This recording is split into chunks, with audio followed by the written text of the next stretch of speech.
చాలా రోజుల తరువాత స్టైలిష్ లుక్‌లో కనిపించిన పవన్ కళ్యాణ్. భార్యతో కలిసి ఎయిర్‌పోర్ట్‌లో ప్రత్యక్షం. పవన్ కళ్యాణ్ రాజకీయాల్లోకి వచ్చాక తన గెటప్ పూర్తిగా మార్చేయడం మనం చూశాం. కేవలం తెల్ల దుస్తుల్లో మాత్రమే కనిపిస్తున్నారు. సినిమా ఫంక్షన్స్ సమయంలో కూడా ఆయన తెల్ల దుస్తుల్లోనే పలుమార్లు కనిపించారు. ఇక ఇటీవల పవన్ కళ్యాణ్ వారాహి అమ్మవారి దీక్ష చేపట్టిన విషయం తెలిసిందే. గత నెల 26న పవన్ అమ్మవారి వారాహి దీక్ష చేపట్టారు. 11 రోజుల పాటు ఈ దీక్ష తీసుకున్నారు పవన్ కళ్యాణ్. ఆ సమయంలో ఆయన కేవలం పాలు, పండ్లు, ద్రవాహారం మాత్రమే తీసుకున్నారు. వెన్నునొప్పి తీవ్రంగా ఇబ్బంది పెట్టినప్పటికీ పట్టుదలతో ఆ దీక్షను పూర్తి చేశారు. 2024 ఎన్నికల్లో అఖండ విజయం సాధించడంతో పవన్ ఈ దీక్ష చేపట్టిన విషయం తెలిసిందే.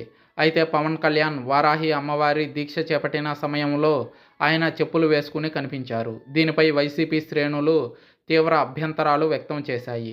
పవన్ కళ్యాణ్ చెప్పులు ధరించి దీక్ష చేయడం హిందువులను కించపరచడం అంటూ పలువురు కామెంట్స్ చేశారు. అయితే దీనిపై పవన్ స్పందించలేదు. కట్ చేస్తే పవన్ కళ్యాణ్ తాజాగా తన భార్యతో కలిసి హైదరాబాద్ ఎయిర్పోర్ట్లో మెరిశారు. తెలుపు దుస్తుల్లో కాకుండా black shirt, brown colour pant ధరించి స్వాగ్తో చాలా స్టైలిష్గా నడుస్తూ కనిపించారు. ఇందుకు సంబంధించిన వీడియోలు నెట్టింట వైరల్ అవుతున్నాయి. అయితే పవన్ కళ్యాణ్ ఢిల్లీలో జరగబోయే జల జీవన్ సమావేశంలో పాల్గొనేందుకు అక్కడికి వెళ్లారని తెలుస్తుంది. కేంద్ర మంత్రి సిఆర్ పాటిల్ అధ్యక్షతన జరిగే ఈ సమావేశానికి పంచాయతీరాజ్, గ్రామీణాభివృద్ధి శాఖ మంత్రి హోదాలో పవన్ హాజరవుతున్నట్టు తెలుస్తుంది.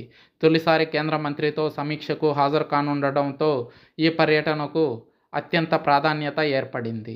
ఈ సమావేశంలో పలు కీలక అంశాలపై చర్చ జరగనుంది. ఈ పర్యటనలో పవన్ కళ్యాణ్ పలువురు ప్రముఖులతో కూడా భేటీ కానున్నట్టు సమాచారం.